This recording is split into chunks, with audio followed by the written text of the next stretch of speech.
ముందు ఎఫ్సిద్ like that, ఇప్పటికీ అలా ఉన్నారు వాళ్ళు. Okay. Kaushik TV artist, okay. లేకపోతే ex drama artist. Okay. Artist అండి, టీవీ ఏంటి అంతే కదా, రెండింటికి తేడాలే ఉంటాయి. అంటే మీరు అన్నట్టు చెప్తున్నాగా, ఆ ఇమోషన్ చేసే ఆ విధానం తేడా ఉంటుంది అంతే. ఆర్టిస్టులు అందరం ఆర్టిస్టులమే. అంతే కదా, సీరియల్ సినిమాల ఏం లేదు, మీరు అన్నట్టు ఆర్టిస్టిక్ లో మనం చేసే పర్ఫార్మెన్స్ తప్ప level of emotion, level of performance, దానికి మీరు రోడ్లు బోర్డేసి TV artist Kaushik, ex drama artist, ఇంకోటి సినిమా ఆర్టిస్ట్ అంటే అలా. కానీ ఇంత అంటే నాకు తెలిసి ఇప్పుడు నేను ఇంతమంది సీరియల్ ఆర్టిస్టులను కలిసాను, కానీ ఇలా మాట్లాడే పర్సన్ అంటే నేను చూడలేదు. యాక్చువల్లీ నేను ఏదో కెమెరా మీద అంటాను కానీ స్ట్రైట్ ఫార్వర్డ్ గా మాట్లాడడం. అందుకే ఇలా ఉండిపోయాను. ముందుగా అడిగారు కదా మీరు ఎందుకు ఇంకా సెటిల్ అవ్వలేదన్నారా, అందుకే ఇలా ఉండిపోయాను. స్ట్రైట్ ఫార్వర్డ్ వల్ల ఉండిపోయాను. But you survive in years. Yeah definitely అండి. That is purely god's gift. I believe in God. Power ఉంది, దేవుడు నమ్ముతాను నేను, షిరిడి బాబా నమ్ముతాను. So I believe Venkateswara Swamy నమ్ముతా. సో దేవుడు ఉన్నాడు. సింపుల్ అండి, it's karma. Whatever you give you get it. నేను బాగా స్ట్రిక్ట్ గా నమ్ముతాది. సో నేనేంటంటే ఐ ఫైట్ ఫర్ గుడ్. నేను మంచిగా పోరాడతా. సింపుల్ అండి. ఇప్పుడు మీకు చికెన్ ఇష్టం, నాకు సాంబార్ ఇష్టం. నాకు నా సాంబారే, నీ చికెన్తో నాకు సంబంధం లేదు.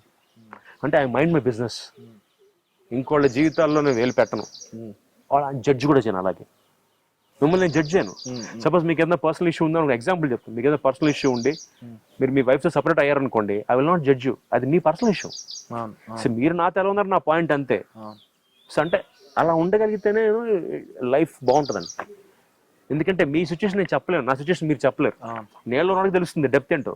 బయట సొంత చెప్తాం మనం, వచ్చారా దూకారా బయటకు వచ్చారా, వాడికి తెలిసి డెప్త్ ఎంత ఉందో లోపల. సో అందుకని ఎప్పుడండి అదే అంటే ఇప్పుడు నా సాంబార్ నేను తింటా, నీ చికెన్ నువ్వు తిను, అయిపోయింది. అప్పుడు ఏంటంటే గొడవలు ఉండవు, ఎవ్రీథింగ్ ఇస్ క్లియర్ కదండి. ఇప్పుడు మీరు అన్నట్టు రిలేషన్షిప్ అన్నారు కాబట్టి టీవీ కానివ్వండి, సినిమా కానివ్వండి, ఎవ్రీథింగ్ మిమ్మల్ని చూసేది ఉంటది. ఇప్పుడు నా ఇంట్లో నేను జరిగినా నేను పట్టించుకోను, కానీ మీ ఇంట్లో ఏం జరిగిందో అనేది చూసే పర్సనాలిటీస్ ఉంటాయి. This all based on trust issues. Trust base మీద ఉంటుంది. ఎందుకంటే మీ పార్ట్నర్ అనే వాళ్ళు మిమ్మల్ని ట్రస్ట్ఫుల్ గా నమ్మాలి, మీరు అనే వాళ్ళు నమ్మాలి. మీరు డే టు నైట్ ఇక్కడే ఉంటారు, లేదంటే ఏ టైంలో వెళ్తారో అని తెలియదు.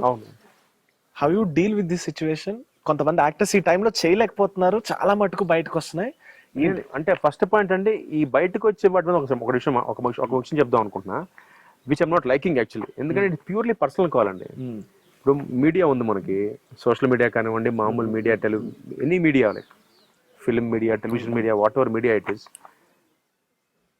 ఇప్పుడు షేక్ హసీనా గారు పారిపోయి వచ్చారు బంగ్లాదేశ్ నుంచి, అది న్యూస్, అది కదా న్యూస్, అది చూపించాలి.